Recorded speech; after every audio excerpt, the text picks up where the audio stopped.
గడిచిపోతున్నాయి. ఓవైపు ఇరాన్, మరోవైపు Israel, America రెండు వైపులా తీవ్రంగా నష్టపోతున్నాయి. కానీ యుద్ధం మాత్రం కొనసాగుతూనే ఉంది. ఇరాన్పై అమెరికా దాడులను తీవ్రతరం చేసింది. ఇరాన్ నేవీని పూర్తిగా అంతం చేస్తామంటూ అమెరికా ప్రగల్భాలు పలుకుతుంది. చాలా తీవ్రమైనటువంటి దాడులు మనం చూస్తున్నాం. అత్యంత శక్తివంతమైన బాంబర్లతో అమెరికా అటాక్స్ కొనసాగిస్తోంది. ప్రపంచంలోనే అత్యంత పెద్ద యుద్ధ విమానం FA-18S ఇప్పుడు దాడులకు పాల్పడుతున్నట్లుగా తెలుస్తోంది. ఈ 18S యుద్ధ విమానం 24 గంటలు విశ్రాంతి లేకుండా యుద్ధంలో పాల్గొంటుంది అంటూ మనం చూస్తున్నాం. అయితే భారత జలాల్లో ఉన్నటువంటి ఇరాన్కి సంబంధించినటువంటి ఒక యుద్ధ నౌకని ఇప్పుడు అమెరికా సబ్మరైన్ టార్పిడోతో పేల్చివేయడం పెద్ద సంచలనంగా మారింది. ఓవైపు ఇప్పటికే ట్రంప్ ప్రకటించారు చాలా కీలకమైనటువంటి అంశాలు కొన్ని. 24 షిప్స్ మేము ధ్వంసం చేసాం, ఎయిర్ ఫోర్స్ అంతా లేకుండా చేసాం, కమ్యూనికేషన్ వ్యవస్థలు ధ్వంసం చేసాం, 60% ఆఫ్ ది వాళ్ళకి సంబంధించినటువంటి 60% మిజైల్స్ ఇప్పటికే అయిపోయాయి.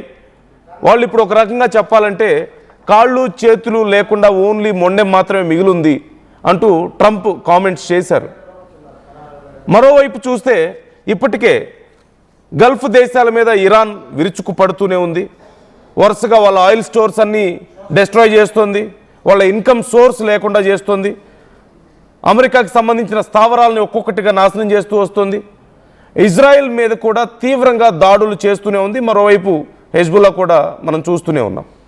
ఇలాంటి పరిస్థితుల్లో అసలు ఇంకెన్ని రోజుల పాటు ఈ యుద్ధం కొనసాగుతుంది? రోజుకొక వార్త, ఏదో ఒక దేశం ఇన్వాల్వ్ అవుతుందట ఈ యుద్ధంలో. చైనా సపోర్ట్ ఇస్తుందంటున్నారు, ఉత్తర కొరియా మేము కూడా ఇరాన్కి సపోర్ట్ ఇస్తామని ప్రకటించారని చెప్తున్నారు. మరోవైపు నాటో దేశాలు కూడా యుద్ధంలోకి వచ్చే అవకాశం ఉందని చెప్తున్నారు. ఇలా రకరకాల వార్తలు మనం వింటున్న నేపథ్యంలో అసలు యుద్ధం ఇంకా ఎన్ని రోజుల పాటు? ముఖ్యంగా ఇరాన్లో ఒక ఎర్త్క్వేక్ రావడం, అదే సమయంలో మినిట్ మ్యాన్ని అమెరికా టెస్ట్ చేయడం, ఇవన్నీ చూస్తుంటే ఏంటి న్యూక్లియర్ వెపన్స్ కూడా యూజ్ చేయబోతున్నారు వీళ్ళు, అతి త్వరలో యూజ్ చేస్తారా ఏంటి అనే అనుమానాలు కొంతమంది వ్యక్తం చేయడం. సో నేను ఎందుకు ఇవన్నీ చెప్తున్నానంటే, ఇక్కడ సహజంగా మనం ఒక సేయింగ్ వింటూ ఉంటాం, there is no rules in love and war అని మనం వింటూ ఉంటాం కదా. ఇప్పుడు ఈ వార్లో అదే జరుగుతుంది. No rules, no regulations, no mercy. ఎక్కడ పడితే అక్కడ, ఎలా పడితే అలా దాడులు చేసుకుంటూనే ఉన్నారు. ఈ నేపథ్యంలో ఎంతవరకు దారి తీయబోతోంది ఇది? కొంతమంది ఏమో లేదు ఇది మూడో ప్రపంచ యుద్ధానికి నాంది అని మరికొంతమంది అంటున్నారు. ఇలాగే కొన్ని రోజుల పాటు కొనసాగితే ఆయుధాలు అయిపోయి చివరికి ఇక న్యూక్లియర్ వార్ హెడ్స్ని కూడా ఉపయోగిస్తారేమో అని కొంతమంది భయపడుతున్నారు. Lot of speculations, of course some of them are very fake news. మరికొన్ని నిజాలు అవుతాయేమో అని భయాన్ని కలిగించేటువంటి అంచనాలు. ఇన్నిటి మధ్యలో అసలు ఏం జరుగుతోంది? ముఖ్యంగా ఇండియన్ పరిధిలో ఉన్నటువంటి ఈ వార్షిప్ని అమెరికా ఎలా ధ్వంసం చేయగలిగింది? మనకు తెలియకుండానే జరిగిందా? ఇది ఇండియన్ నేవీకి, ఇండియాకి ఒక మచ్చ అని కొంతమంది మాట్లాడుతున్నారు. సో ఇది నిజంగానే ఇండియా, లేదంటే ఇండియాకి అంత గ్రిప్ లేదు, వాళ్ళ టెరిటరీస్ మీద వాళ్ళకి పూర్తిగా గ్రిప్ లేదు అనడానికి ఇది ఒక ఎగ్జాంపుల్ అని మరికొంతమంది అంటున్నారు. యుఎస్ ఏమో మేము చాలా గొప్పగా నష్టం చేస్తున్నాం ఇరాన్కి అని చెప్తుంటే, ఇరాన్ ఫారెన్ మినిస్టర్ అబ్బాస్ అరాక్చి ఏమో ఖచ్చితంగా ఇది ఒక అట్రాసిటీ అని చెప్తూ యుఎస్ విల్ రిగ్రెట్ దిస్ అని చెప్తున్నారు.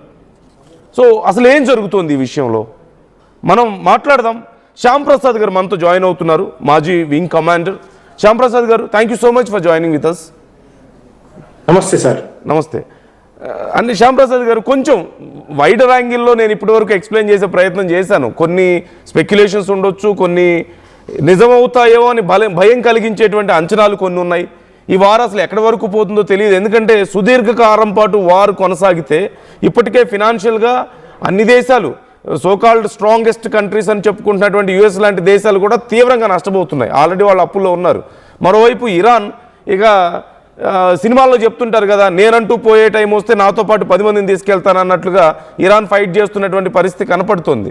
సో ఒక పరిధి దాటిపోతుందా వార్ అనేది ఒక డౌట్. అయితే ముందుగా అసలు మన ఇండియన్ వాటర్స్లో ఉన్నటువంటి ఈ షిప్ని అమెరికా ఎలా కొట్టగలిగింది? వాళ్ళ సబ్మైరైన్ వచ్చి టార్పిడోస్తో యుద్ధం చేయడం కానీ టార్పిడోస్ ప్రయోగించడం అనేది ఈ మధ్య కాలంలో మనం ఎప్పుడు వినలేదు. నాకు తెలిసి నేనైతే వినలేదు. So how do you see this situation? ఇది నిజంగా ఇండియాకి ఒక మచ్చ అవుతుందంటారా? అస్సలు కాదు సార్. ముందుగా ప్రేక్షకులకి నమస్కారం. ఇది చాలా దాన్ని ఏమంటారు కదా, వక్ర భాష్యం చెప్తున్నారంట మన సమాజంలో ఉన్న కొంతమంది. మీరు చాలా లెంగ్తీగా చాలా స్పష్టంగా అందరికీ ఎక్స్ప్లెయిన్ చేశారు విషయాన్ని.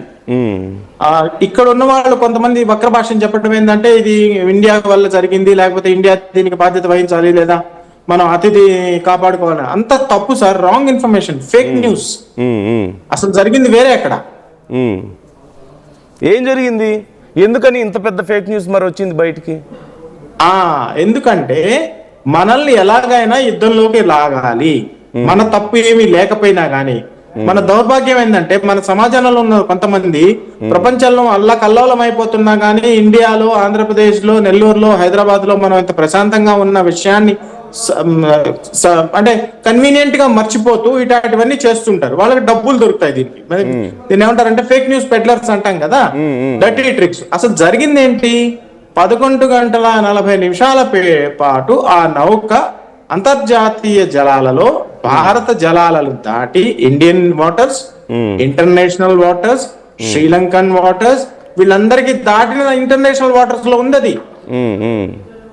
ఇప్పుడు మనం అతిపెద్ద నౌకాదళం ఇండియన్ ఓషన్ లో మనం కాపాడతాం. మొన్న ఈ మధ్య మా యువరాణి గారు చిక్కుకుపోతే మనం కాపాడాం. 11 గంటల పాటు శ్రీలంక మన ఇండియా నుంచి బయలుదేరి 5 రోజులు అయింది అది వెళ్ళి. ఆ తర్వాత శ్రీలంకకి వెళ్ళలేదు, ఇరాన్ కి వెళ్ళలేదు. 11 గంటల పాటు సముద్రంలో ఏం చేస్తుండింది? అమెరికాకు తెలీదా? శాటిలైట్స్ కి మనకు తెలీదా? ఈ శ్రీలంకకి తెలీదా? శ్రీలంక ఎందుకు రానిలేదు? It was closer to Sri Lanka. అంటే దే ఆర్ బీయింగ్ ఆర్మ్డ్. ఆ షిప్ ని ఆర్మ్ చేస్తున్నారు, ఆర్మ్ చేసి యుద్ధంలో పాల్గొనడానికి చేస్తున్నారు. యుద్ధంలో మీరు ఇందాకే అన్నారు కదా, everything is fair in love and war. యుద్ధ నౌకని వాళ్ళు మిసైల్స్ పెట్టుకొని లోడ్ చేసుకుంటుంటే 11 గంటల పాటు లోడింగ్ జరుగుతుంది అక్కడ సముద్ర జలాల్లో. అది అమెరికా తెలిసిపోయింది, పేల్చేసింది. దాంట్లో మనం బాధ్యత వహించడం ఏంటి? అతిథి దేవోభవ ఎక్కడ? మన ఇంట్లో కొట్టారా? మన వాటర్స్ లో కొట్టారా? వచ్చేటప్పుడు కొట్టారా? పోయేటప్పుడు కొట్టారా? అంటే 17న విశాఖలో జరిగినటువంటి ఇంటర్నేషనల్ ఫ్లీట్ రివ్యూకి వచ్చి వెళ్తుంది. సో కాబట్టి ఇండియా బాధ్యత కూడా అంటే ఇండియాకి గెస్ట్గా వచ్చి వెళ్తున్నారు కాబట్టి ఇండియా బాధ్యత కూడా ఉంటుందని కొంతమంది మాట్లాడుతున్నారు. అందుకని నేను ఈ అంశాన్ని డిస్కస్ చేస్తున్నాను మీతో. మీరు కరెక్ట్ గా పాయింట్ అవుట్ చేశారు. ఇది మన ప్రేక్షకులకు తెలియాలి. మీరు మంచి టాపిక్ ఎత్తారు, చాలా మంచి టాపిక్ ఇది. కొంతమంది మన ఆర్టీవీ లాగా కాకుండా నోటికొచ్చినట్టు మాట్లాడుతున్నాం, మనం స్పష్టంగా కూర్చొని చర్చిస్తున్నాం. వాళ్ళు ఒక ట్వీట్ కొట్టేసో ఒక పేపర్ ఆర్టికల్ రాసేసో జరగదు కదా. ఎలాగైనా ఇండియన్ గవర్నమెంట్ ని, ఇండియన్ థింక్ ట్యాంక్ ని, ఇండియన్ ఇంటలెక్చువల్స్ ని ఈ డిస్కషన్ లోకి లాగాలి, ఈ యుద్ధంలోకి లాగాలి. యుద్ధంలో లాగి వాళ్ళకేంది, వాళ్ళ అకౌంట్ లో డబ్బులు పడితే చాలు, దేశం ఎత్తుపోయినా పర్లా. అక్కడ జరిగింది ఏంటి? అతిథి దేవోభవ ఎంతవరకు మా ఇంట్లో జరిగిందా, మా గడపలో జరిగిందా, మా వీధిలో జరిగిందా, మా ఊర్లో జరిగిందా? నిజమే, ఇంటికి పోయేదాకా ఫోన్ చేశాడు, క్షేమంగా చేరారా అని అడుగుతాం, కరెక్టే. ఇది యుద్ధం కదా. అవును. ప్లస్ మీరు ఇందాక అన్నట్టు మన ప్రయోజనాలు ముఖ్యం కదా, ఫస్ట్ ఇండియా ఫస్ట్ కదా. అంతే కదా. యా. సో అండ్ దీని ప్రభావం ఏమి ఉండదా? ఇప్పుడు ఈ ఇంటర్నేషనల్ వాటర్స్లో ఉన్నప్పుడే యుఎస్ వచ్చి మోస్ట్ ఆఫ్ సబ్మెరైన్స్తో, టార్పిడోస్తో అటాక్ చేయడము. సో ఏ లెవెల్కి రీచ్ అవుతుంది ఈ వార్ మీ అండర్స్టాండింగ్ ప్రకారం? మీరు ఒక సైనికుడిగా ఇప్పుడు జరుగుతున్నటువంటి యుద్ధం ఏ స్థాయిలో ఉంది? ఎందుకంటే వారం రోజుల పాటు యుద్ధం కొనసాగడం అనేది ఇప్పుడున్నటువంటి మోడర్న్ సొసైటీలో, మోడర్న్ టైమ్స్లో వారం రోజుల పాటు ఇంత భయంకరమైన యుద్ధం కొనసాగడం అనేది ఖచ్చితంగా ఇప్పుడు అమెరికా చెప్పుకుంటుంది ప్రపంచంలోనే నేను శక్తివంతమైనటువంటి దేశాన్ని, we have a great military అని చెప్పుకుంటోంది కదా. ఐ థింక్ కొన్ని అంచనాల ప్రకారం వాళ్ళకు కూడా చాలా తీవ్రమైనటువంటి నష్టంలో ఉన్నారు అని చెప్తున్నారు. సో చివరికి ఏం మిగలబోతుంది దీనివల్ల? అమెరికాకి ఏదైనా లాభం ఉంటుందని మీకు అనిపిస్తుందా? చాలా మంచి ప్రశ్న వేశారు సార్. చాలా రీసెర్చ్ చేసినట్టున్నారు మీరు.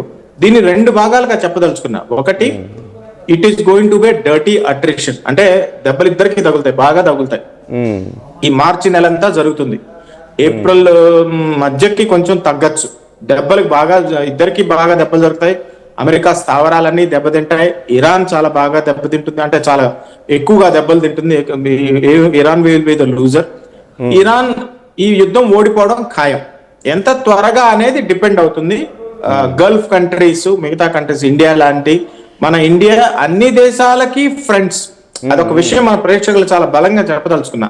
We are friends with everybody. Fight చేసే వాళ్ళతో, ఫైట్ కాబోతున్న వాళ్ళతో, ఫైట్ అలయన్స్ ఉన్న వాళ్ళతో, ఇజ్రాయెల్ తో, ఇరాన్ తో, అమెరికాతో, అందరితో మనకి మంచి సంబంధాలు ఉన్నాయి. ఎందుకంటే మనల్ని అందరిని నమ్ముతారు మనం బ్యాక్ స్టాబింగ్ చెయ్యము అని. సో ఇరాన్ లో యుద్ధం ఇంకా జరుగుతుంది. ఇరాన్ చాలా బాగా నష్టపోతుంది. ఇరాన్ గల్ఫ్ దేశాల్లో అన్ని దేశాలకైనా ఎంత శక్తిమైన, సైనిక పరంగా చాలా శక్తిమైన దేశం అనేది ఎంత నిజమో, అమెరికా చేతిలో గెలవలేను అనేది కూడా అంతే నిజం. సో అంటే ఇక్కడ మొన్న ఇజ్రాయెల్ పర్యటన తర్వాత మోదీ ఇజ్రాయెల్ వెళ్ళడం, అక్కడ చాలా గొప్ప సత్కారాన్ని ఆయన అందుకోవడం, నెతన్యాహు కూడా చాలా గొప్పగా పొగడ్డం, ఇది జరిగిన ఒక 2-3 డేస్ తర్వాతే ఈ వార్ మొదలవడంతో ఇండియాకు తెలిసే జరిగిందని, లేదంటే ఈ మొత్తం స్ట్రాటజీలో ఏదో మన భాగం కూడా ఉందని, ఇలా రకరకాలుగా కొన్ని స్పెక్యులేషన్స్, చర్చలు జరుగుతున్నాయి. So how do you see this situation? అంటే అప్పటికే ప్లాన్ ప్రిపేర్ అయి ఉంది, బట్ ఆ తర్వాత ఈ జరిగింది కొంచెం డిలే చేశారు, ఈ మధ్యలో మీటింగ్ కోసమే డిలే చేశారు అంటున్నారు. Are you comfortable to talk all this కొంచెం పొలిటికల్ యాంగిల్లో కూడా? అరే డెఫినెట్ గా సార్, భలే మంచి వాళ్ళు. మన ప్రజలకు తెలియాలి సార్, మన యూత్ కి తెలియాలి. Please please. ఇండియాకి డెఫినెట్ గా తెలుసు ఏం జరుగుతుందో, ఎందుకంటే మనం విశ్వగురం. అంటే డూ యూ బిలీవ్ ఇండియాని అడ్డు పెట్టుకో, అంటే ఇండియాని ఆ రోజు అప్పుడు ఆ చర్చల ద్వారా రష్యాని కొంచెం సైలెంట్ చేశారు ఈ విషయంలో. ఇప్పుడు అమెరికా రష్యా డైరెక్ట్గా మాట్లాడుకోలేవు ఇలాంటి విషయాల్లో, వాళ్ళకి ఆల్రెడీ గొడవలు ఉన్నాయి కాబట్టి అమెరికా ఇజ్రాయెల్ని వాడుకొని ఆ వేదికగా ఇండియాని అక్కడ పిలిపించి ఇండియా ద్వారా రష్యాని కొంత సైలెంట్ చేసింది. ఇటు ఇరాన్కి ఎప్పటి నుంచో రష్యా కొంత సపోర్ట్ ఇస్తూ వస్తుంది కాబట్టి చాలా విషయాల్లో. Do you see this equation? అదే జరిగిందా? అంటే అంత ఆ విధంగా కాదు కానీ సమ్వేర్ యు ఆర్ దేర్ అన్నమాట. అంటే మనల్ని అందరూ నమ్ముతారు, మనం విశ్వ గురువే కాకుండా విశ్వ మిత్రులం కూడా. మనం అందరికి యుక్రెయిన్ వార్ లో కూడా చెప్పాం, this is not the time for war అని. తర్వాత ఈ యుద్ధంలో కూడా చెప్పాం, యుద్ధంతో సమస్యలు తొలగిపోవు అని. కాబట్టి అన్ని పక్షాలు మనతో మాట్లాడదు. మనకేం చెప్పాం, స్పష్టంగా కూర్చొని SIT across the table and talk అని. అది ప్రతి దేశంగా మన స్ట్రాంగ్ గా ఈ మధ్య కాలంలో ప్రస్తుత ప్రధానమంత్రి గారు వచ్చినప్పటి నుంచి, ఈ ప్రభుత్వం వచ్చినప్పటి నుంచి గత 12 సంవత్సరాలుగా బలంగా మన వాయిస్ ని బయట వినిపించగలుగుతున్నాం. ఎలా బలంగా వినిపించగలుగుతున్నాం అంటే ఇంటర్నల్ గా మనం స్ట్రాంగ్ అయ్యాం కాబట్టి, ఇంటర్నల్ గా ఎకానమీ స్ట్రాంగ్ గా ఉంది, ఇన్ఫ్లేషన్ కంట్రోల్లో ఉంది కాబట్టి, ఆయిల్ సఫిషియెంట్ గా అవైలబుల్ గా ఉంది, అందరూ సుభిక్షంగా ఉంటున్నారు కాబట్టి మన బలం వల్ల వాళ్ళు మన మాట వినగలుగుతున్నారు. మన బలం ఏంటి? 140 కోట్ల ప్రజలు, శాంతి ప్రజలు. మనం ఎవరి మీద పోయి దాడి చేయము, ఎవరి ఇల్లు పోయి లాక్కోం. వీళ్ళ సమస్య ఏంటంటే అమెరికా కూడా విస్తరణవాదమే, రష్యా కూడా విస్తరణవాదమే, ఇజ్రాయెల్ ఏంది అస్తిత్వ పోరాటం. Because they want to live. Israel is a very small country. అవును. సో ఇక్కడ నేను అంటే చివరిగా కొంచెం ఈ జియో పాలిటిక్స్ యాంగిల్లో ఒక ప్రశ్న అడిగిన తర్వాత నేను వార్ గురించి మనం మరింత డీప్గా డిస్కస్ చేద్దాం ఖచ్చితంగా.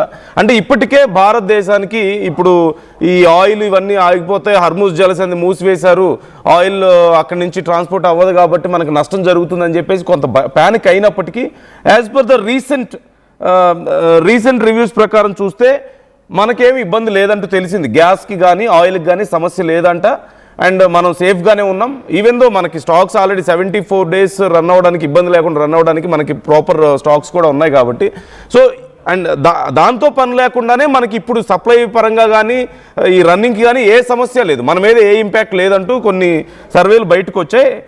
సో అది ఇట్స్ వెరీ క్లియర్. అంటే how do you see this? మనం ఎలా దీన్ని ఇంపాక్ట్ పడకుండా తప్పించుకోగలిగి ఉండొచ్చు అంటారు? చాలా మంచి ప్రశ్న వేశారు.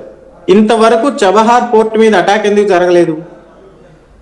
మీకు న్యూస్ లో రాలేదు, నాకు తెలీదు, లేటెస్ట్ మీకే తెలియాలి, నాకైతే తెలియలేదు. ఎందుకు చబహార్ పోర్ట్ ని ఇరాన్ ధ్వంసం చేయలేదు, ఇజ్రాయెల్ బాంబులు వేయలేదు, అమెరికా బాంబులు వేయలేదు? ఎందుకంటే చబహార్ పోర్ట్ లో ఇండియా డబ్బులు ఉన్నాయి కాబట్టి. ఓకే, ఇండియా డబ్బులు పెట్టింది కాబట్టి, డెవలప్ చేసింది కాబట్టి. ఎందుకు డెవలప్ చేసింది? ఇండియా కోసం డెవలప్ చేయాల, మొత్తం ఏషియా కోసం డెవలప్ చేసింది, మంచి కోసం డెవలప్ చేసింది. మన ఖర్చులు పెట్టుకుంటున్నాం, మన దగ్గర డబ్బులు లేకపోయినా కానీ. ఆఫ్ఘనిస్తాన్ లో కూడా మనం అదే చేసాం. ఆ విషయం అమెరికాకి తెలుసు, ఇరాన్ కి తెలుసు, ఇజ్రాయెల్ కి తెలుసు. దాని మీద బాంబులు పడలా. ఈ రోజు లేటెస్ట్ న్యూస్ ఏంటి? అమెరికా ఎగ్జంప్షన్ ఇచ్చింది మనకు, మీరు రష్యా ఆయిల్ తీసుకోండి ఇంకో 30 రోజుల పాటు అని. అమెరికా మనకి ఆయిల్ డోర్ డెలివరీ చేస్తోంది. ఇజ్రాయెల్ 2 రోజుల ముందు మన ప్రధానమంత్రిని పిలిచి, సార్ ఇది సార్ నా వార్ ప్లాన్, దీంట్లో ఏమైనా మార్పులు చేర్పులు చేయాలా చెప్పండి సార్, మీ ప్రజలు ఏమైనా ఇరుక్కో ఉన్నారా, మీ స్టూడెంట్స్ ఏమైనా ఇరుక్కో ఉన్నారా, మీ నేవల్ అసెట్స్ ఏమైనా ఉన్నాయా, మీ అది సార్ దేశం అంటే. దేశం అంటే మట్టి కాదు, దేశం అంటే మనుషులు. ఖచ్చితంగా రైట్. ఒక్కసారి ఇరాన్లో ఉన్నటువంటి కండిషన్ గురించి మాట్లాడతా. అంటే నేను ఇంతకుముందు ఒక పదాన్ని ఉపయోగించాను, నేనంటూ పోయే టైం వస్తే నాతో పాటు 10 మందిని తీసుకెళ్తానన్న పంథాలో ఇప్పుడు ఇరాన్ ఉంది అనే మాట నేను ఉపయోగించాను. Do you think it's fair? నేను ఆ మాట సిచ్యువేషన్ అలాగే ఉందంటారా? Absolutely bang on. అండ్ ఇప్పుడు ఇరాన్ ఖచ్చితంగా ఇజ్రాయెల్ అండ్ అమెరికాతో పోల్చుకుంటే అంత బలమైన దేశం కాదు, కానీ they are able to continue this war. Even Trump కూడా చెప్పారు ఆయన మాటల్లో, ఈరోజు నేను విన్నాను, నేను నైట్ మాట్లాడారు అనుకుంటా వైట్ హౌస్లో, ఆయన మాట్లాడుతూ ఆయన కూడా చెప్పారు they are very strong, they are able to continue the fight అని చెప్పారు. దే ఆర్ టఫ్ పీపుల్ అని మాట్లాడారు, టఫ్ కంట్రీ అని మాట్లాడారు. సో ఇరాన్ ప్రజెంట్ ఇప్పుడు మేము ఆల్రెడీ 60% ఇరాన్ని దెబ్బ కొట్టేసాం, చేతులు కాళ్ళు లేకుండా పోయాయి, మొండెం మాత్రమే మిగిలిందని చెప్పేసి ట్రంప్ అంటున్నారు. But still they are able to fight. ఈ వార్ ఇంకెన్ని రోజులు కొనసాగుతుందంటే మేబీ కొన్ని 2 వారాలు 3 వారాల పాటు కూడా ఇలాగే కొనసాగే అవకాశం ఉంది అంటున్నారు కదా. సో ఇప్పుడు ఇరాన్ కండిషన్ ఎలా ఉంది, అండ్ నిజంగా ఇలాగే కొనసాగే పరిస్థితి ఉందా? ఇలాగే కొనసాగుతుంది sir. Iran was a great country, America is a great country now. The problem ఏంటంటే ఇరాన్ లో జరిగిన సమస్యను సృష్టించిందే అమెరికా. 1953 నుంచి మీరు చరిత్ర చూస్తే 1979లో ఏం జరిగింది మనకంతా తెలుసు. వాళ్ళు క్రియేట్ చేసిన దరిద్రాన్ని, వాళ్ళు క్రియేట్ చేసిన దాన్ని ఏమంటారు అస్థిరత్వాన్ని వల్లే ఇవన్నీ జరుగుతున్నాయి. వాళ్ళు క్రియేట్ చేసిన అస్థిరత్వం వల్ల, వాళ్ళు చేసిన జియో పొలిటికల్ గేమ్స్ వల్ల, గ్లోబల్ విస్తరణ వాదం వల్ల అక్కడ వాళ్ళ ప్రభుత్వాన్ని కూల్చేయడం, తర్వాత షా రాజును తీసుకురావడం, షా రాజును కూల్చేయడం, తర్వాత మతతత్వ శక్తులను కూర్చోబెట్టడం. మతతత్వ శక్తులు అంటే ఏంది? ఇస్లాం మతతత్వవాదులు ఏంది? దానివల్ల ప్రపంచానికి నష్టం. సరే, అక్కడ ప్రజలు నష్టపోతున్నారు, షియా సున్నీలు కుట్టుకు చచ్చిపోతున్నారు, ప్రజలకు దొరకటం లేదు సామాన్లు. ఈ రోజు రేట్ ఏంది? వాళ్ళ కరెన్సీ రియాల్ అంటారు. ఈ రోజు రేట్ ఏంది? $1 million+ $1 రియాల్ అట. ఏం చేయాలి అక్కడ ప్రజలు? ఏం తినాలి, ఏం కొనుక్కోవాలి? రొట్టెలు దొరకవు, బ్రెడ్లు దొరకవు. సో వాళ్ళు డెఫినెట్ గా వాళ్ళు ప్రభుత్వం మీద తిరుగుబాటు చేస్తారు, సంబరాలు చేసుకుంటారు. ఇరాన్ చాలా శక్తివంతమైన దేశం. ఆ గల్ఫ్ దేశాల్లో ఎన్నో ఏళ్లుగా వాళ్ళు 53 నుంచి 53లో 79లో వాళ్ళు అమెరికాని రానివ్వలేదు. వాళ్ళ చమురు గనులు వాళ్ళకి హ్యాండ్ ఓవర్ చేయలేదు. వీళ్ళు మొత్తం గల్ఫ్ కంట్రీస్ అన్ని అమెరికా ఏడిపిస్తూ వచ్చింది. మొన్న వెనిజువాలాలో జరిగిందే వాళ్ళు 1953లో ఇరాన్ లో చేశారు. వాళ్ళు అప్పటి నుంచి సిద్ధం అవుతున్నారు, ఏదో ఒక రోజు వస్తుంది, ఆ రోజు కాను మనం సిద్ధంగా ఉండాలి అని చెప్పి. మీరు చెప్పారు చూడండి, నేను పోతూ నాతో పాటు అందరినీ తీసుకెళ్తారు. సో వాళ్ళు సిద్ధంగా ఉన్నారు. ఎంత సిద్ధంగా ఉన్నారు అంటే ఆ చుట్టుపక్కల దేశాలందరినీ ఇన్వాల్వ్ చేసుకుంటున్నారు. లెబనాన్ కానీ, ఒమాన్ కానీ, ఖతార్ కానీ, సౌదీ అరేబియా కానీ, యుఏఈ కానీ. దుబాయ్ మీద అటాక్ చేయడం వల్ల వాళ్ళకి ఏం ప్రయోజనం? భయభ్రాంతులను చేయాలి, అమెరికన్ కంపెనీస్ ని అక్కడి నుంచి పారదోలాలి, బ్రిటన్ కంపెనీస్ అక్కడి నుంచి పారదోలాలి, అమెరికన్ బేసెస్ ని అక్కడి నుంచి నాశనం చేయాలి. ఇజ్రాయెల్ కూడా చాలా దెబ్బలు తింటుంది. ఇజ్రాయెల్ చాలా చిన్న దేశం. ఇజ్రాయెల్ వరకు మిసైల్స్ పోలేకపోయినా కానీ ఇరాన్ ప్రయోగిస్తోంది. సో తను నష్టపోయినంత, ఎంత నష్టపోతే అంత వీళ్ళని కూడా నష్టపరుస్తుంది. దానిలో మన ఇండియాని మనం కాపాడుకుంటూ మన ప్రభుత్వం ఏం చేస్తుంది అంటే, మన ప్రజలు క్షేమంగా ఉండాలి, మన ఆయిల్ సప్లైస్ ఆపకూడదు. మీరు చెప్పినట్టు 74 రోజుల్ని 94 రోజులు చేయాలనే ప్రయత్నంలో మనం ఉంటే, మన ప్రజల్ని, మన ప్రభుత్వాన్ని అర్థం చేసుకోకుండా, సపోర్ట్ చేయకుండా ఉంటే మనం ప్రశాంతంగా ఉండలేం కదా. ఈ రోజు ఇరాన్ లో అండర్ గ్రౌండ్స్ లో ఉంటున్నారు. వాళ్ళ దగ్గర ఉన్న 10 నగరాల్లో పెద్ద పెద్ద అండర్ గ్రౌండ్ టౌన్స్ ఉన్నాయి, సిటీస్ ఉన్నాయి. దాంట్లో అంతా వాళ్ళు మిసైల్స్, డ్రోన్స్ పెట్టుకో ఉన్నారు. ప్రజల్ని ఎవరు పట్టించుకుంటారు? 9 కోట్ల మంది ప్రజల్ని ఎవరు పట్టించుకోవాలి? సార్ మరొక, అంటే ఇది కొంచెం కాంట్రవర్షియల్ అంశమే, కొంచెం పరిధి దాటితే నేను అడిగే ప్రశ్న.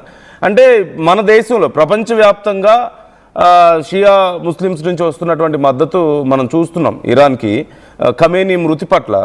మన దేశంలో కూడా కాశ్మీర్ కానీ ఈవెన్ హైదరాబాద్ అంటే ఒక్క చోటని కాదు, ఈవెన్ గుంటూరు విజయవాడ దగ్గర నుంచి మొదలు పెడితే మన దేశంలో ప్రతి చోట ఇలాంటి నిరసనలు ఎక్కడైనా ఎవరైనా ఏదైనా విషయం గురించి వాళ్ళ అభిప్రాయాన్ని తెలియజేయడం తప్పు కాదు, సానుభూతిని తెలియజేయచ్చు, నిరసన తెలియజేయడం తప్పు కాదు. కాకపోతే ఇరాన్ నుంచి కొంతమంది కొన్ని వీడియోస్ మనం చూస్తున్నాం సోషల్ మీడియాలో, మేము ఇక్కడ పండగ చేసుకుంటుంటే మీరెందుకు బాబు ఏడుస్తున్నారని చెప్పేసి వాళ్ళు మాట్లాడుతున్నారు. How do you see this situation? మూర్ఖులు సార్, ఏమన్నా చెప్పండి. నేను దాన్ని రిలీజియన్ తో ముడిపెట్టను. ముస్లిమ్స్ చెడ్డవాళ్ళు, హిందువులు మంచి వాళ్ళు, హిందువులు చెడ్డవాళ్ళు, ముస్లిం చెడ్డవాళ్ళు నేను అంటలా. నేను ఒకటే అంటున్నా, మూర్ఖులు. ఆ ఇరాన్ ఖమేనీ గారు చనిపోయిన మతతత్వ గురువు, వాళ్ళ దేశాధినేత కాశ్మీర్ సమయంలో మనల్ని సమర్థించలా. ఢిల్లీలో గొడవలు జరిగితే మనల్ని సమర్థించలా. కాశ్మీర్ లో హమాస్ వచ్చి కూర్చుంటే వాళ్ళు మనకి ఇంటెలిజెన్స్ ఇవ్వాల. హమాస్ కి డబ్బులు ఇచ్చాడు ఆయన. టెర్రరిస్ట్ ఆర్గనైజేషన్స్ కి, మన దేశానికి వ్యతిరేకంగా పనిచేసే తీవ్రవాద టెర్రరిస్ట్ గ్రూప్స్ కి ఫండింగ్ చేస్తే మనకి ఫ్రెండ్ ఎలా అవుతాడండి? రెండు దేశాల మధ్య, ఇరాన్ మధ్య, ఇండియా మధ్య దౌత్య సంబంధాలు ఉన్నాయి. వాళ్ళ అంబాసిడర్ ఎక్కడ ఉంటాడు, మన అంబాసిడర్ అక్కడ పోతాడు, అది వేరే విషయం. బట్ యాజ్ ఎ కంట్రీ నీ పాలసీ ఏంటి? టెర్రరిస్టులు పెంచి పోషించడం. మన పాలసీ ఏంటి? వసుదైవ కుటుంబకం. So obviously there will be a clash కదా. ఇది మన ప్రజలకు అర్థం కావట్లే. మనం ప్రశాంతంగా ఉంటున్నాం అంటే, నిన్న బ్రహ్మాండమైన క్రికెట్ మ్యాచ్ చూసుకున్నాం. అన్ని వేల మంది ఒక స్టేడియంలో కూర్చొని ఆనందంగా ఎక్స్ప్రెస్ చేసుకుంటున్నాడు. అక్కడ మ్యాన్ ఆఫ్ ది మ్యాచ్ ఎవరండి? ఇండియన్ కాదా? ఇప్పుడు ఆయన కులాన్ని మతాన్ని చూసేదా నేను? బ్రహ్మాండమైన క్యాచ్లు పట్టినోడు ఎవడండి? మనం అక్కడ మతాన్ని చూడలేం కదా. మనం ఎంత సెలబ్రేట్ చేసి, వీఆర్ సెలబ్రేటింగ్ లైఫ్, అంతే కదా. We're celebrating society. వాళ్ళు celebrating one particular ideology, one particular మతం. వాళ్ళ ప్రజల్ని వాళ్ళు హింసిస్తున్నారు. దీని గురించి మనకు 2015 నుంచే తెలుసు. తీవ్రవాద సంస్థలు పోషిస్తున్నాయని మన ప్రధానమంత్రి గారు యునైటెడ్ నేషన్ లో కూడా చెప్పారు, అందరికీ చెప్పారు, ఇలా చెయ్యొద్దు, టెర్రరిజాన్ని బ్యాన్ చేయండి. మన దౌర్భాగ్యం ఏంటంటే యునైటెడ్ నేషన్ లో టెర్రరిస్ట్ అనే నిర్వచనం లేదు ఇంతవరకు. There is no definition of terrorist. మనం టెర్రరిస్ట్ అంటాం, వాళ్ళు ఆర్మ్డ్ సోల్జర్స్ అంటారు, లేకపోతే నాన్ స్టేట్ యాక్టర్స్ అంటారు. అదొక కర్మ సార్. అంటే కొంతమంది ఇరాన్ ఒక టెర్రరిస్ట్ దేశం, టెర్రరిస్ట్ ను పెంచి పోషించే దేశం. అందువల్ల ఇజ్రాయెల్, అమెరికా దాని మీద దాడి చేస్తున్నాయి. ఎందుకు దాడి చేస్తున్నాయి? వాళ్ళ ఆధిపత్యాన్ని నిలబెట్టుకోవడానికి, వాళ్ళ అస్తిత్వాన్ని కాపాడుకోవడానికి, వాళ్ళ కంపెనీస్ కాపాడుకోవడానికి. దాంట్లో మన తప్పే ఉంది. అంటే I'm not going to prolong this angle ఈ పర్టికులర్ టాపిక్ లో. కాకపోతే ఒక్క ప్రశ్న ఏంటంటే, కొంతమంది మాట్లాడుతూ, ఈ ప్రొటెస్ట్ చేసే వాళ్ళు కొంతమంది మాట్లాడుతూ, మమ్మల్ని పంపించేయండి ఇరాన్, మేము వెళ్ళి యుద్ధం చేస్తాం కావాలంటే కమ్యూనిటీ తరపున అని చెప్పి మాట్లాడుతున్న వాళ్ళు చాలా మంది ఉన్నారు. కొంత అవసరానికి మించిన అగ్రెషన్ చూపిస్తున్న వాళ్ళు ఉన్నారు. యాజ్ ఏ సోల్జర్గా నేను మిమ్మల్ని అడుగుతున్నాను, how do you see this? ఇలాంటి ఒక అగ్రెషన్ కానీ, ఈ కామెంట్స్ కానీ, ఇలాంటివి మీకు ఎలా అనిపిస్తుంది మన దేశం కోసం పోరాడిన వ్యక్తిగా? మీరు వాళ్ళు సార్, అదేదో సినిమాలో డైలాగ్ చూశాను, మీరు మా ప్రాపర్టీ సార్, కష్టపడి సంపాదించుకున్నాం, మిమ్మల్ని ఎట్ట పంపిస్తాం? భద్రంగా ప్రాణానికి పణంగా 2 దెబ్బలైన చెంపదెబ్బలైనేసి కాపాడుకుంటాం, ఇక్కడే ఉంచి కాపాడుకుంటాం.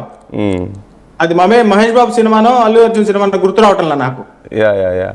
కష్టపడి సాధించుకుని, ఐ థింక్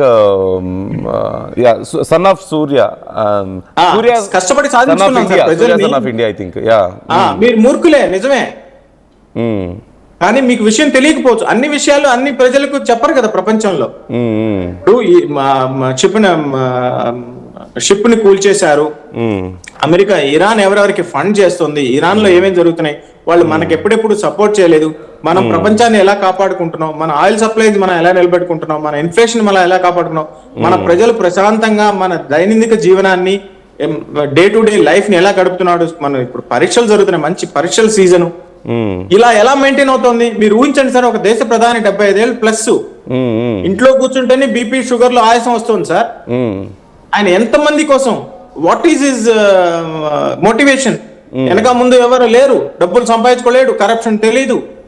12 ఏళ్ళుగా ఇట్స్ అ ఫ్యాక్ట్ కదా. ఫ్యాక్ట్స్ మనం మాట్లాడకపోతే ఎలాగా? అవును అవును. అమెరికాకి ఏముంది, ట్రంప్ గారి సంగతి అందరికీ తెలుసు. ఎవరు విమానం గిఫ్ట్ ఇచ్చారు, ఆయన అకౌంట్లు ఎక్కడున్నాయి.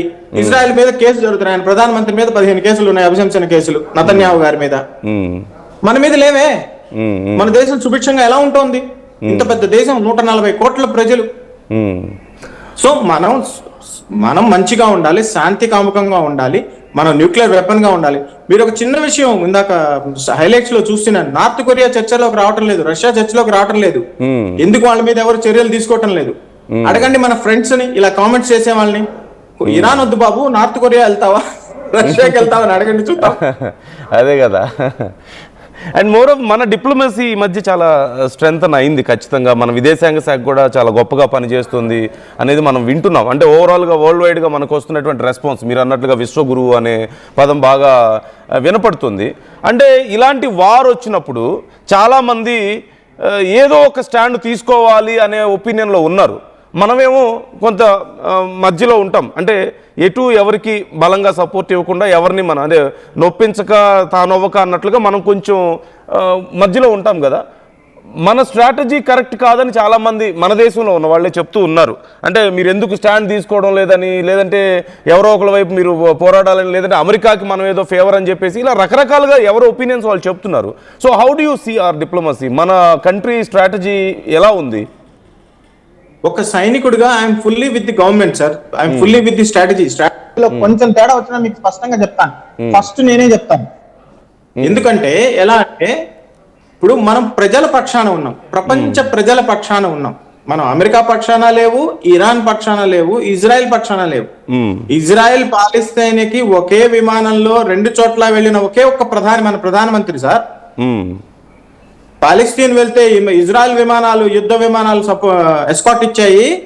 ఇజ్రాయెల్ కి వెళ్తుంటే అన్ని గల్ఫ్ దేశాలు కలిసి ఎస్కాట్ చేసాయని. ఈయనకేమన్నా అయితే ప్రపంచం కూలిపోతుంది అని చెప్పి మన మీద ఏదన్నా అటాక్ జరగాలని ఇన్ఫర్మేషన్ వచ్చినా గానీ రష్యన్ ప్రెసిడెంట్ స్వయంగా కలగజేసుకుంటాడు. పాకిస్తాన్ కి చెప్పా పెట్టకుండా వెళ్ళిపోతే పైనుంచి శాటిలైట్ కవర్ ఇస్తారు. ఎందుకని? Is a fair man. India is a fair country. మన రికార్డ్ మన కోసం, ఈ record speaks for our self కదా. మనం ఎవరి మీద దండెత్తలేదు. సరే 5,000 సంవత్సరాల క్రితం మేము లేవు సార్, మాకు తెలియదు కదా, లేటెస్ట్ గా చెప్పండి. లేటెస్ట్ గా చెప్తాం. 10 ఏళ్ళు, 20 ఏళ్ళు, 30 ఏళ్ళు, 40 ఏళ్ళు ఎవరి మీద దండెట్టలేదు. మన న్యూక్లియర్ ఏంది? It's piece based. 74 లో ఎక్స్ప్లోజ్ చేసాం. ప్రపంచంలో ఏ దేశం మీద ఎప్పుడు ఒక్కసారి కూడా దండెత్తని దేశం మనదే కదా. అసలు we have that great record. ఏనాడు ఎవరి మీద ముందస్తుగా మనం వెళ్ళి యుద్ధాలు చేయడం కానీ, ముందస్తుగా వెళ్ళి ఆక్రమించుకోవాలని చూడని దేశం కదా మనది. అవును. అమెరికాలో మనం 74లో న్యూక్లియర్ పవర్ అయ్యాం. అమెరికా ఎప్పటి నుంచో అయింది, కానీ ప్రతి దేశం మీద దండెత్తుతోంది కదా తన హెజిమనీ నిలబెట్టుకోవడానికి, తన ఆధిపత్యం నిలబెట్టుకోవడానికి. మనం ఏం చేస్తున్నాం? 11వ స్థానం నుంచి 12వ స్థానం నుంచి ఈ రోజు 3వ స్థానానికి వచ్చాం. ఎవరిని నొప్పించక తాను ఒక తప్పించుకు తిరుగువాడు ధన్యుడు సుమతి అన్నారు మీరు. ఎలా అయ్యాం మనం? అందరి హెల్ప్ చూస్తాం, అందరికీ సహాయం చేస్తాం. ఇరాన్ ప్రజలకి మనం చబహార్ పోర్ట్ కట్టించాం, ఆఫ్ఘన్ ప్రజలకి మనం స్కూళ్లు కట్టిస్తున్నాం. ఇజ్రాయెల్ లో మనం రీసెర్చ్ చేస్తున్నాం. ఇజ్రాయెల్ 20,000 మంది మన మీ ఛానల్లోనే చూసాను, 20,000 మంది ఇండియన్స్ పనిచేస్తున్నారు. శ్రీలంక మనం ఎక్కడ కూడా వాళ్ళ ఇంటర్నల్ అఫైర్స్ లో పోం, వాళ్ళ స్పైస్ గా మారం. మన ఇండియన్స్ మన పని చేసుకున్నామా వచ్చామా. ఇండియాలోనే ఎక్కువగా మాట్లాడతాం, వాళ్ళ కంట్రీస్ పోతే మూసుకొని ఉంటాం మనం. ఇక్కడ ఎందుకంటే అలా సిస్టమ్ పెట్టుకున్నాం కాబట్టి చర్చ జరగాలి, సంవాద్ జరగాలి, సంవాద్సే సమాధానం, అది మనం పాలసీగా పెట్టుకున్నాం. అంతకుముందు ప్రధానులకు ఏంది? పాకిస్తాన్ తో పోరాడే శక్తి సంపాదించడానికే వాళ్ళ టైం జరిగిపోయింది. ఇందిరాగాంధీ గారు పాకిస్తాన్ 2 ముక్కలు చేసేసారు. మొన్న 2014 వరకు కూడా మనం పాకిస్తాన్ తో పోటీ పడేవాళ్ళు. ఈ రోజు పాకిస్తాన్ గురించి ఎవ్వరు మాట్లాడటం లేదు. ఎందుకంటే మనం ఎవ్వరికి తెలియకుండా అందరి సహాయ సహకారాలతో పాకిస్తాన్ రేంజ్ నుంచి పైకి లేచి బ్రిటన్ ని దాటేసి జర్మనీ పక్కకు చేరుకొని చైనా అమెరికా పక్కలో ఉన్నాం ఇప్పుడు మనం. ఆ విషయం వాళ్ళందరికీ తెలుసు. అందువల్ల కదా ఇప్పుడు నార్త్ కొరియా మీద ఎందుకు మనం మాట్లాడటం లేదు, రష్యా మీద ఎందుకు మాట్లాడటం లేదు?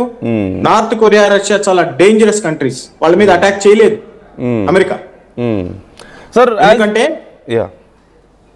ఎందుకంటే వాళ్ళ మీద చేస్తే ఇరాన్ కన్నా ఎక్కువ నష్టం జరుగుతుంది ప్రపంచానికి. అందుకని అమెరికా డేర్ చేయటం లేదు. చాలా ఇంట్రెస్టింగ్ గా అనిపిస్తున్న ఒక విషయం, ఈ మధ్య ఉత్తర కొరియా అధ్యక్షుడు కిమ్ జోంగ్ ఉన్ గురించి చాలా మీమ్స్, మేబీ మీరు కూడా చూసి ఉండొచ్చేమో, చాలా మీమ్స్. అంటే అతని గురించి నన్ను ఎవరు పిలవట్లేదు యుద్ధానికనో, లేదంటే ఇంత పీస్ నా వల్ల కావడం లేదు, అందరూ గొడవ పడుతున్నారనో. సరే, అవన్నీ మీమ్స్, జోక్సే అయినప్పటికీ కూడా గతంలో ఉత్తర కొరియాతో అమెరికా గిల్లి కజ్జాలు పెట్టుకున్నప్పటికీ ఇప్పుడు ఇరాన్ విషయంలో వ్యవహరించినట్లుగా కానీ, లేదంటే మొన్న మదురోని ఎత్తుకొచ్చినట్లుగా వాళ్ళ దేశంతో వ్యవహరించినట్లుగా కానీ, లేదంటే గ్రీన్లాండ్ విషయంలో వ్యవహరించినట్లుగా కానీ, రేపో మాపో క్యూబా విషయంలో కూడా నేను అటాక్ చేస్తానని చెప్పి మాట్లాడుతున్నాడట ఆల్రెడీ. బట్ వై నాట్ ఉత్తర కొరియా? ఉత్తర కొరియా కూడా చిన్న దేశమే, కంపేరిటివ్లీ బయట దేశాలతో అంటే ఇప్పుడు అడ్వాన్స్డ్ టెక్నాలజీ ఉన్నటువంటి దేశాలతో పోల్చుకుంటే వాళ్ళు కొంత ఈ విషయాల్లో వెనకబడి ఉన్నారనేటువంటి అభిప్రాయాలు ఉన్నాయి. బట్ ఎందుకని వాళ్ళని టచ్ చేయలేకపోతున్నారు? అసలు వాళ్ళ మీద చిన్న వెంట్రుకు కూడా వాలడం లేదు ఎందుకని? ఎందుకంటే మీరు ఇందాక అన్నారు కదా ఇరాన్ని పోతూ పోతూ నేను కూడా మిమ్మల్ని తీసుకుపోతానని. ఇరాన్ కి ఎంత శక్తి ఉందో ఇంటూ 100 టైమ్స్ శక్తి నార్త్ కొరియా దగ్గర ఉంది. వాళ్ళదే డిక్టేటర్, వాళ్ళు ఒక మూర్ఖ నాయకత్వం అక్కడ. వాళ్ళు పోవటంతో సగం ప్రపంచాన్ని కూల్చేస్తారు. ఆల్రెడీ న్యూక్లియర్ వెపన్స్ సిద్ధంగా పెట్టుకున్నారు. రకరకాల చోట్లకు వెళ్ళి అవి పేలుతాయి. అవి పేలితే ఏం జరుగుతుందో తెలియదు. ఆ శక్తిని తట్టుకోవడానికి, వాటిని ఇంటర్సెప్ట్ చేయడానికి దానికి కావాల్సిన శక్తి యుక్తులు అమెరికా దగ్గర లేవు. రష్యా కూడా అదే పరిస్థితిలో ఉంది. రష్యాని ఒక చోట గిల్లితే ఇంకో చోట గిల్లుతుంది అది. ఇరాన్ అలా చేయలేదు. ఇరాన్ అలా చేయబోతుండగా ఇరాన్ మీద ఈ అటాక్ కనీసం 15 ఏళ్ల ముందు జరగాల్సింది. ఓకే, వెనుజులాలో అయినట్టు అయిపోయిండేది, క్యూబాలో అంతకుముందు చేసినట్టు అయిపోయిండేది, లేదా ఇరాక్ లో జరిగినట్టు అయిపోయిండేది. ఇది ఆఫ్ఘనిస్తాన్ లో 20 ఏళ్ళు పట్టింది. ఇప్పుడు ఇరాన్ లో కూడా కనీసం 3-4 ఏళ్ళు పడుతుంది. రష్యా పక్కనున్న యుక్రెయిన్ ఏం చేయలేకపోతుంది 3 ఏళ్ల నుంచి. ఎవ్రీ కంట్రీ వాళ్ళ దేశాన్ని వాళ్ళు కాపాడుకోవడానికి, వాళ్ళ సార్వభౌమత్వాన్ని వాళ్ళు కాపాడుకోవడానికి మిలిటరీ పరంగా, ఆయుధ పరంగా, ఎకనామిక్ గా వాళ్ళు గ్రో అవుతున్నారు. మనము గ్రో అవ్వాలి. మనం ఇండియా గ్రో అయితే ఇప్పుడు నార్త్ కొరియాని ఎందుకు చేయలేకపోతున్నారు? వాళ్ళు ఎకనామిక్ గా వీక్ గా ఉన్నా గానీ న్యూక్లియర్ వెపన్స్ లో యాజ్ ఎ డిటరెంట్ గా మమ్మల్ని మీరు ఏమన్నా చేశారంటే మాతో పాటు సగం ప్రపంచాన్ని కూల్చేస్తాం అన్న భయం అమెరికా మీద పనిచేస్తోంది. Sorry to say this. Sir, అంటే యాజ్ ఎ సోల్జర్ ఇప్పుడు మీరు కూడా అన్నారు ఉక్రెయిన్ రష్యా వార్ మనం చూసాం.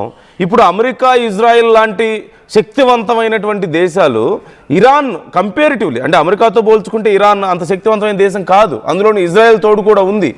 వీళ్ళ దగ్గర ఉన్నటువంటి అమ్యునేషన్ మోస్ట్ అడ్వాన్స్డ్. స్టిల్ ఇప్పుడు ఇన్ని రోజుల పాటు వీళ్ళు యుద్ధం చేయగలుగుతున్నారు. అక్కడ మొన్న ఉక్రెయిన్ వారు కూడా మనం చూసాం రష్యాతో. అందరూ ఏమనుకున్నారు? రష్యా లాంటి స్ట్రాంగ్ కంట్రీ మొదలు పెడితే యుద్ధం ఎన్ని రోజులు, 4 రోజుల్లో అయిపోతుంది అనుకున్నారు. ఇప్పుడు ఈ యుద్ధం మొదలైనప్పుడు కూడా ఖమేనీ మృతి తర్వాత ఇంకా అయిపోయింది యుద్ధం అని చెప్పేసి అందరూ అనుకున్నారు. But surprisingly they are able to continue the war. So as a soldier how do you understand the strategy? ఎలా ఇన్ని రోజుల పాటు వాళ్ళు యుద్ధాన్ని కొనసాగించగలుగుతున్నారు? ఈ స్ట్రాటజీని మీరు సింప్లిఫై చేసి మాకు చెప్పగలుగుతారా? అంటే ఆ శక్తి ఎక్కడి నుంచి వస్తుంది చిన్న చిన్న దేశాలకి ఇంత పెద్ద శక్తిని ఎదుర్కొనే ఆ స్ట్రెంగ్త్? ఇరాన్ పాపులేషన్ 10 లక్షలు, వాళ్ళ సైన్యం 10 కోట్లు, వాళ్ళ సైన్యం 7 లక్షలు. వాళ్ళు 20 ఏళ్ల నుంచి 30 ఏళ్ల నుంచి యురేనియం పేరు కానీ న్యూక్లియర్ పేరుతో కానీ వాళ్ళు యుద్ధానికి సన్నిహితంగా ఉన్నారు.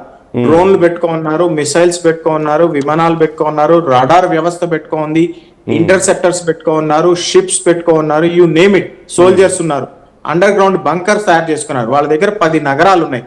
ప్రతి నగరంలో అండర్ గ్రౌండ్ కాలనీస్ ఉన్నాయి. అండర్ గ్రౌండ్ అంటే 2-3 ఫ్లోర్స్. మనం సెల్లార్ అంటాం కదా, సెల్లార్ కన్నా కింద దాంట్లో హార్డ్ అండ్ షెల్టర్స్ లో బాంబులు తట్టుకునే స్థితిలో వాళ్ళు ప్రిపేర్ అయి ఉన్నారు. అందుకే 20 ఏళ్ల క్రితం గనక ఈ దాడి గనక చేస్తుంటే ప్రపంచంలో టెర్రరిజం కొంచెం తగ్గేది. హిజ్బుల్లా గానీ, హమాస్ గానీ, అటు సైడ్ ఇంకా ఉన్నారు కదా ఐసిస్ వాళ్ళు గానీ ఉన్నారు రకరకాల మంది. వీళ్ళందరికీ హౌతీస్ గానీ వీళ్ళందరికీ ఆయుధ సరఫరా ఇరాన్ చేయకుండా ఉండేది. వీళ్ళు ఏం చేశారంటే ఇరాన్ కి ఆయిల్ అమ్ముకొని ఇచ్చారు. ఆయిల్ డబ్బులతో, చిన్న దేశం కదా అంత డబ్బులు అవసరం లేదు. వాళ్ళు ఏం చేశారు? అవినీతి చేసుకున్నారు, కొంచెం డబ్బు వెనకేసుకున్నారు, మిగతా డబ్బులు టెర్రరిస్టులకు ఇచ్చారు. ప్రజల సంక్షేమం పట్టించుకోలేదు. ప్రజల సంక్షేమం పట్టించుకోలేకపోతే ఏంది? ఈ రోజు మార్పు వస్తుంది. ఈ రోజు ఈ ప్రభుత్వాన్ని కూల్చేస్తారు. రేపైనా మంచి జరగాలి. అమెరికా ఏం చేస్తుంది? అక్కడ పోయి అమెరికా ఆయిల్ వ్యవస్థనంతా స్వాధీనం చేసుకొని వాళ్ళ కంట్రీని వాళ్ళకి ఇచ్చేస్తుంది. వాళ్ళు అక్కడ ఉన్న ప్రజలు అంతకుముందు షా రాజు చేసిన పనే చెయ్యాలి.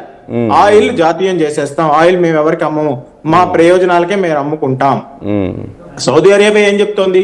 ఇండియాకు మేము ఆయిల్ ఇస్తాం. రష్యా ఏం చెప్తోంది? ఇండియాకు మేము ఆయిల్ ఇస్తాం. ఇజ్రాయెల్ ఏం చెప్తోంది? మీరు అటాక్ జరగకముందే మేము చెప్తాం, మీ అసెట్స్ కాపాడుకోండి. ఎందుకని? మనం ఆ శక్తిని వాడుకుంటాం. With enormous power comes enormous responsibility. America తన ఆధిపత్యం బలం చూపిస్తోంది. మనం శాంతితో, మన తెలివితేటలతో, మన మంచితనంతో మనం చూపిస్తున్నాం. మనం ఇలా బతకాలి అంటే మన ప్రేక్షకులకి ఈ విషయం అర్థం కావాలి. సార్, అంటే ఇప్పుడు 2 రకాలు సార్ ఇక్కడ. ఒకటి, యుద్ధం చేస్తున్న వాళ్ళు ఎవరైతే యుద్ధం మొదలు పెట్టారో, యుద్ధం చేస్తున్నారో వాళ్ళకి ఏ లాభం వస్తుంది యుద్ధం వల్ల. రెండోది, ఎవరితో అయితే యుద్ధం చేస్తున్నారో వాళ్ళు కోర్స్ నష్టపోతున్నారు అనేది ఒకటైతే they are trying to provoke the people inside the country. మీరు రండి, మీ స్వేచ్ఛ కోసమే మేము ఇదంతా చేస్తున్నాం అని చెప్పి ట్రంప్ అలాగే నెతన్యాహు ప్రకటిస్తూ వస్తున్నారు. ఇరాన్ ప్రజల్ని డైరెక్ట్గా వాళ్ళకి చెప్పే ప్రయత్నం చేస్తున్నారు. Do you think this is good time for Iran people? ఇది అంటే ఖమేనీ పోవడం కానీ, అక్కడ ఈ ఇస్లామిక్ రిజిమ్కి వీక్ అయిపోవడం కానీ, ఇవంతా కూడా ఇరాన్ ప్రజలకి మంచి చేసే విషయం అని మీరు అనుకుంటున్నారా? వాళ్ళు అక్కడ పండగ చేసుకుంటున్నారు, they are enjoying this time కదా. How do you see this sir? అంతే కదా సార్, ఇప్పటి వరకు మనకు తెలిసిన లెక్కల ప్రకారం 4,000 మంది ప్రాణాలు కోల్పోయారు. దాదాపు 1,000 మంది 10,000 15,000 మంది గాయపడ్డారు. అక్కడ ఉన్న 10 కోట్ల జనాభాలో వాళ్ళు గనక ఆ ప్రభుత్వం మీద ఒత్తిడి తెస్తే, తొందరగా వార్ ముగిస్తే మిగతా వాళ్ళు బాగుపడతారు. వాళ్ళ స్కూళ్ళు తెరుచుకుంటాయి, వాళ్ళ వ్యాపారాలు తెరుచుకుంటాయి, వాళ్ళ బిజినెస్, వాళ్ళ పనులకు they will go to their normal day to day life. ఈ యుద్ధం కొనసాగుతూ ఉండింది అనుకో, అక్కడ ప్రభుత్వంలో ఎంతమంది ఉంటారు సార్? మిలిటరీలో ఎంతమంది ఉంటారు సార్? న్యాయం నిర్ణయించే వాళ్ళు మహా అయితే 20,000 మంది ఉంటారు, లేకపోతే 15,000 మంది, లేకపోతే 10,000 మంది ఉంటారు. ఆ 10,000 మంది మీద మిగతా ప్రజలు ప్రెషర్ చేసి ఇంకా చాలు ఆపండి, మిగతా ప్రజలను పని చేసుకొని ఉండి మిగతా 10 పట్టణాల్లో ఉన్న ప్రజలు క్షేమంగా ఉండనివ్వండి అనే ప్రెషర్ చేయడానికి ప్రపంచ దేశాలు వాళ్ళ ప్రజల్ని మోటివేట్ చేయడానికి చేస్తున్నాయి. ఇది all part of the war. అంటే సరే, ఇది చూస్తే సెకండ్ యాంగిల్లో చూస్తే ఎవరైతే యుద్ధం చేస్తున్నారో వాళ్ళకి లాభం ఏంటి అన్నప్పుడు, ఇప్పుడు అమెరికాకి ఆల్రెడీ ఒక ఐ థింక్ 38 ట్రిలియన్స్ డెట్ ఉంది సార్. అంటే ఒక్కొక్క పౌరుడి మీద, అమెరికా పౌరుడి మీద more than 1 crore 20 lakhs around మన ఇండియన్ కరెన్సీలో చెప్పుకోవాలంటే అంత డెట్స్ ఉన్నాయి వాళ్ళకి.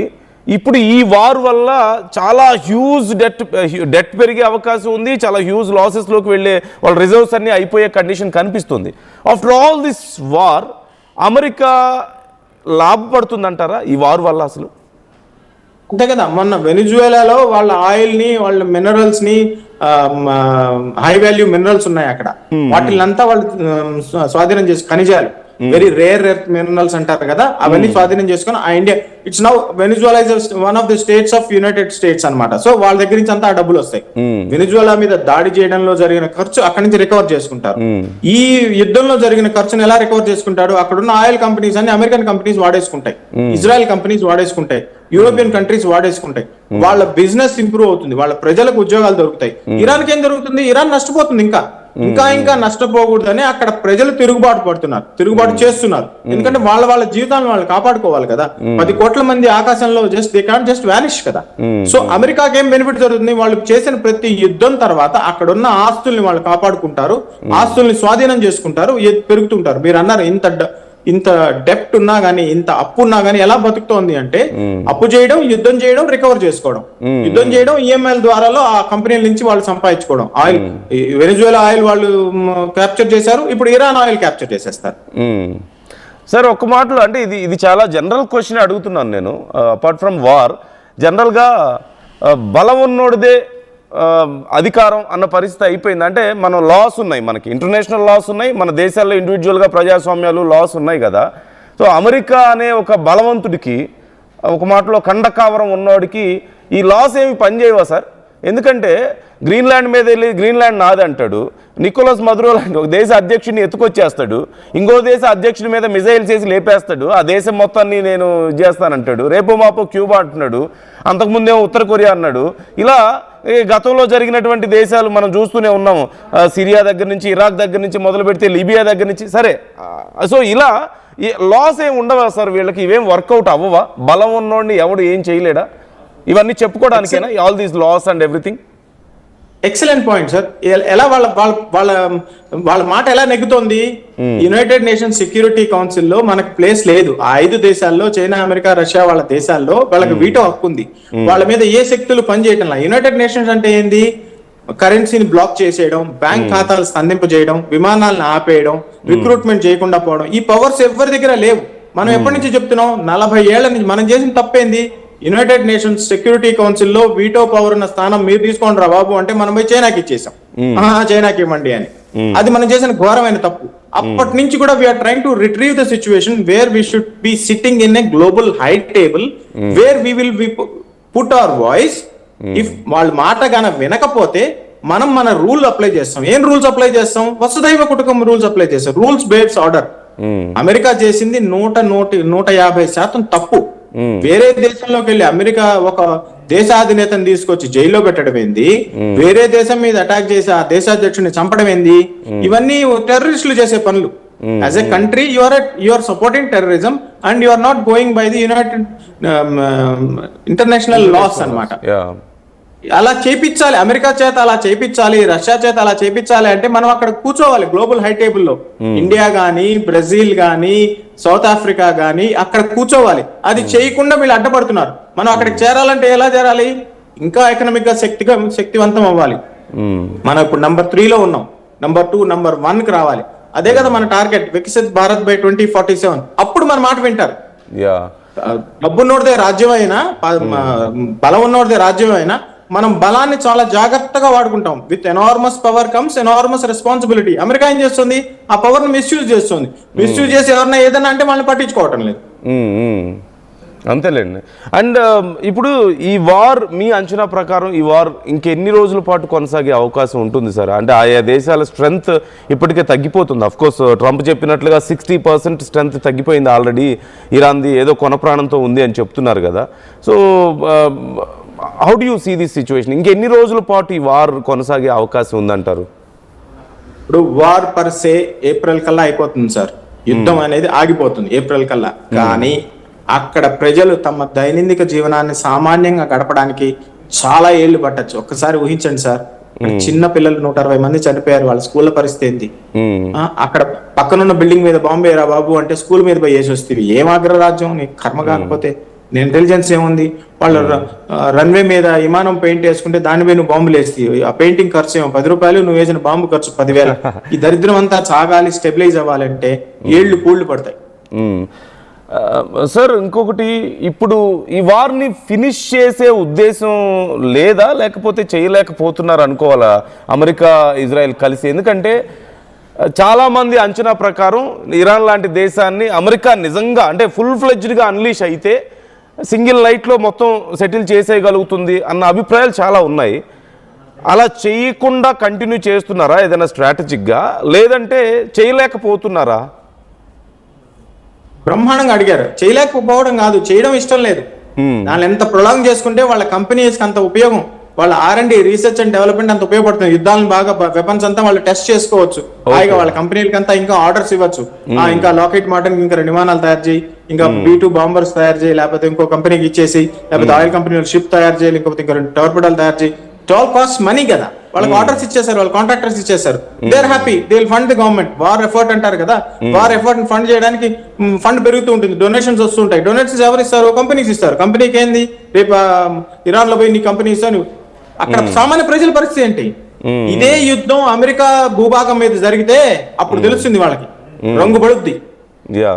అంటే కొన్ని సందర్భాల్లో నాయకుడి మనస్తత్వం కూడా చాలా పెద్ద పెద్ద యుద్ధాలకు దారితీసాయి. అంటే just because of some leaders ego or else వాళ్ళ పర్సనల్ రీజన్స్ వల్ల కూడా చాలా పెద్ద యుద్ధాలకి పెద్ద నష్టాలకి దారితీసాయి.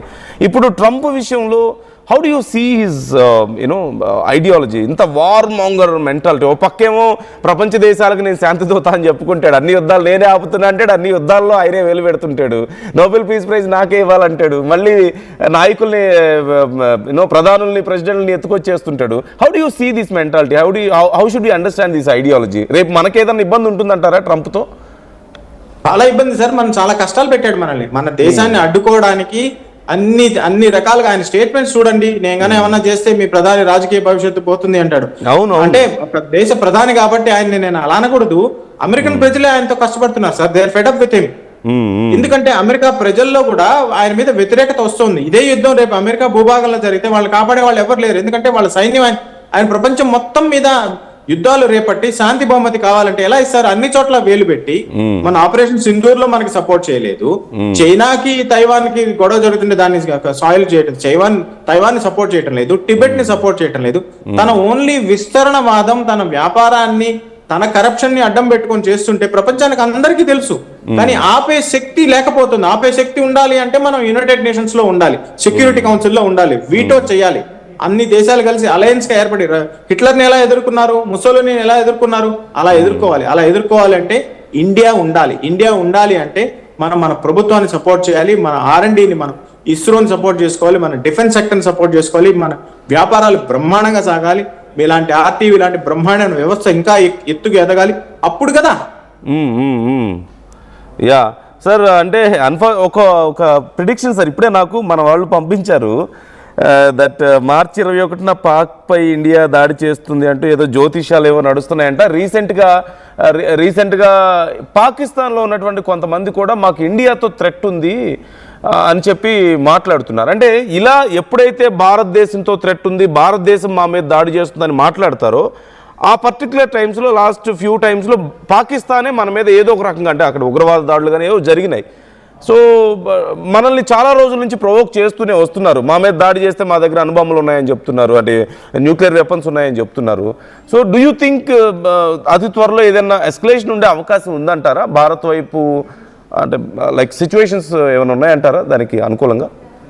చాలా మంచి ప్రశ్న వేశారు సార్. ప్లస్ నేను ఐఎమ్ వెరీ హ్యాపీ ఇటువంటి ఫేక్ న్యూస్ పెడల్ చేయడంలో కానీ, వార్ మాంగరింగ్ లో కానీ, ప్రజల్ని భయభ్రాంతులు చేయడంలో కానీ RTV అస్సలు లేదు. I'm very happy about it. అది మీతో షేర్ చేసుకునేది ముఖస్తుతి మాత్రం కానే కాదు. నెంబర్ 1. నెంబర్ 2 ఏంటంటే, పాకిస్తాన్ మాజీ సైన్యాధ్యక్షుడు ఎక్కడున్నాడు సార్? బాజ్వా గారు అక్కడ కూర్చో ఉన్నాడు, దాంకో ఉన్నాడు. ఎందుకు దాంకో ఉన్నాడు? మొన్న సింధూర్లో ఏమన్నారు? సింధూర్ జరగక ముందు ఏంది పాకిస్తాన్ మీద టెర్రరిస్టులు అలా చేస్తే మనం అటాక్ చేయమా, మనం వాళ్ళకి బుద్ధి చెప్పమా అన్నారు. బుద్ధి చెప్పిన తర్వాత ఏమన్నారు? అరే ఇంత తొందరగా ఎందుకు ఆపేసి అన్నారు. వీళ్ళు అసంతృప్తి సార్లు, జీవితాంతం అసంతృప్తులు ఉండేవాళ్ళు. వీళ్ళ ఆకలి ఏ నాటికి తీరదు.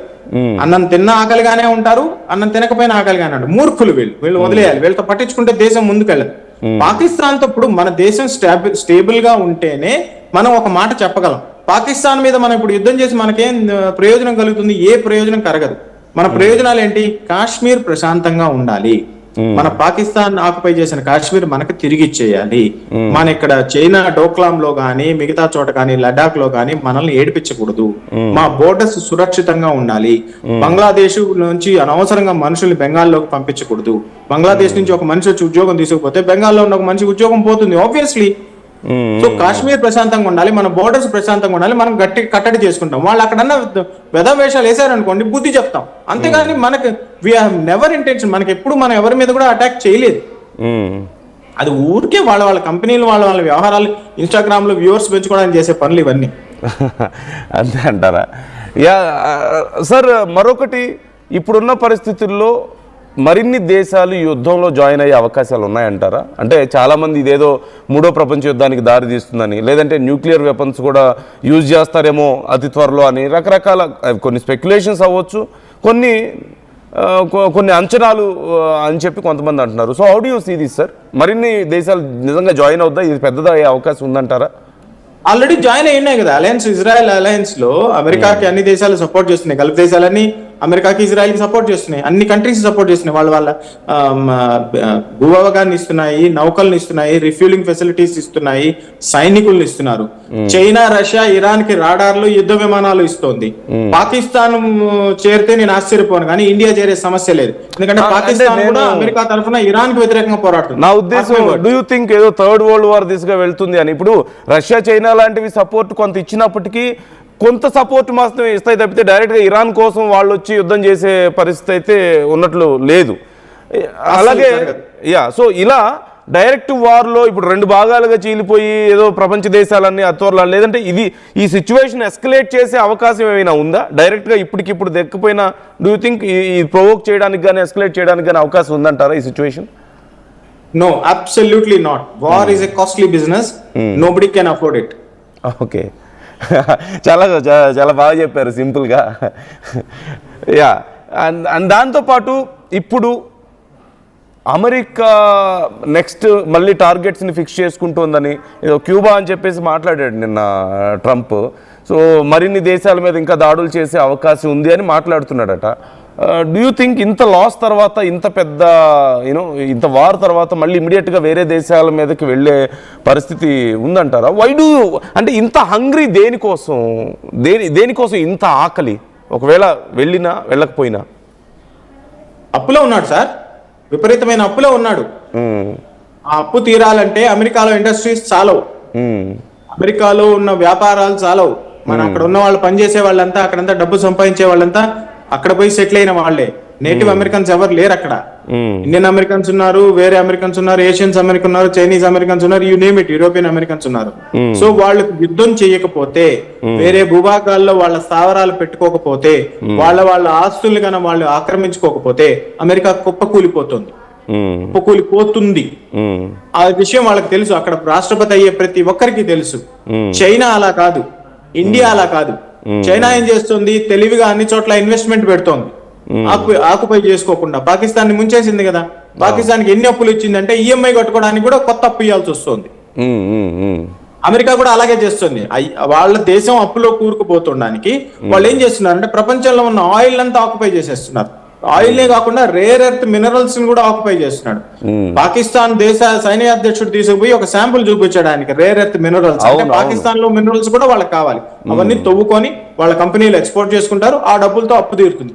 వీళ్ళు యుద్ధాలు చేయడం కానీ ఆపేస్తే అమెరికా ఈ వ్యవస్థ తట్టుకోలేదు. ఎందుకంటే వాళ్ళు అక్కడ పని చేసే వాళ్ళు లేదు, ప్రొడక్టివిటీ ఆగిపోయింది. వచ్చే 20-30 ఏళ్లలో వాళ్ళు they have to come down. ఎందుకంటే చైనా ఉంది, చైనా తర్వాత ఇండియా ఉంది. ఇండియా అలా కాదు, స్వయం సమృద్ధిగా ఎదుగుతోంది.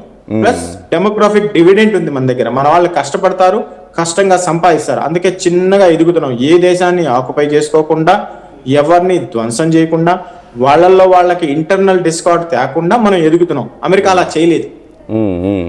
సార్ ఓకే, మనం ఇప్పుడు ఇరాన్ అమెరికా వార్ గురించి కొంత మాట్లాడుకున్నాం. ఒక్కసారి పాకిస్తాన్ గురించి నేను మాట్లాడతాను సార్. ఎక్కడో ఒక చిన్న బాధ చాలా మందిలో ఏంటంటే, పాకిస్తాన్ చాలా మాక్ చేసింది మన వాళ్ళ క్రికెట్ ప్లేయర్స్ దగ్గర నుంచి మొదలు పెడితే అందరూ 6-0 అని చెప్పి అప్పుడు మాక్ చేయడం కానీ, యుద్ధానికి సంబంధించిన విషయాల్లో ట్రంప్ మాట్లాడినా సరే భారత్ తిరిగి గట్టిగా మాట్లాడకపోవడం కానీ, అంటే నేనే యుద్ధం ఆపానని చెప్పినా కానీ మనం ఏం మాట్లాడలేదు. అండ్ ఇంకా చాలా విషయాలు ఇన్వాల్వ్ అయినా మనం కొన్ని విషయాల్లో మాట్లాడలేదు. పాకిస్తాన్ ఎక్కడో అంటే ఇది మన దేశంలో ఉన్నవాళ్ళు కొంతమంది చేస్తున్నటువంటి ఒక ప్రోపగాండానా, పాకిస్తాన్ ఒక సైకలాజికల్ గేమ్లో కొన్నిసార్లు ఏదో నెగ్గుతున్నట్లు కనపడడానికి కారణం ఏంటంటారు?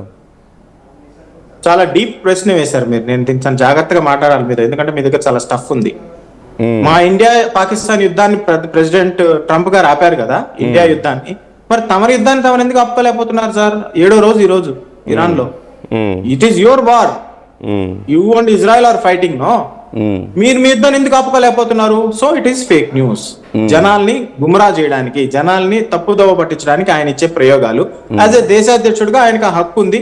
జనాలకి రాంగ్ న్యూస్ ఇచ్చేస్తాడు, పాకిస్తాన్ సపోర్ట్ గా మాట్లాడతాడు, ఇండియాకి వ్యతిరేకంగా మాట్లాడతాడు. ఈ రోజు ఇండియాకి వ్యతిరేకంగా మాట్లాడితే రేపు ఇండియాకి సపోర్ట్ గా మాట్లాడతాడు. ఎందుకంటే it's all part of the game, it's part of the global diplomacy. Geo political situation ప్రకారం ఆ రోజు ఆయన మాట్లాడుతుంటాడు. ఎందుకు మాట్లాడతాడు? తన స్వయ ప్రయోజనాల కోసం. ఆయన గోల్ ఏంటి? Make America great again.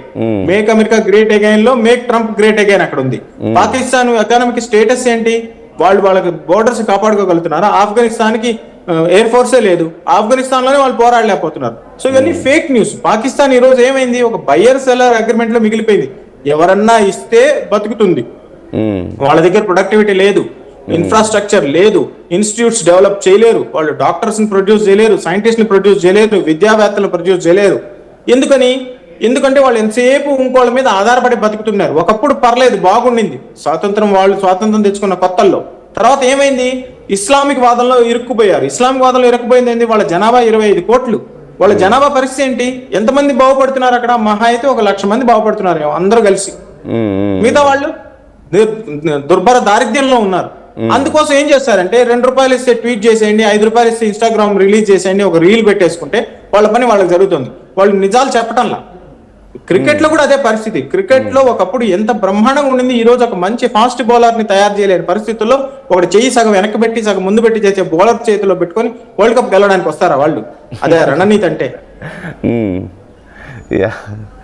Correct గానే చెప్పారు. బట్ అంటే నేను మొన్న ఒకటి విన్నాను సార్, ఎక్కడో ఒక చర్చ పాకిస్తాన్లోనే మీడియా ఛానల్లోనూ సమ్వేర్ ఏదో ఎక్కడో జరుగుతుంటే వాళ్ళు మాట్లాడుతున్నారు,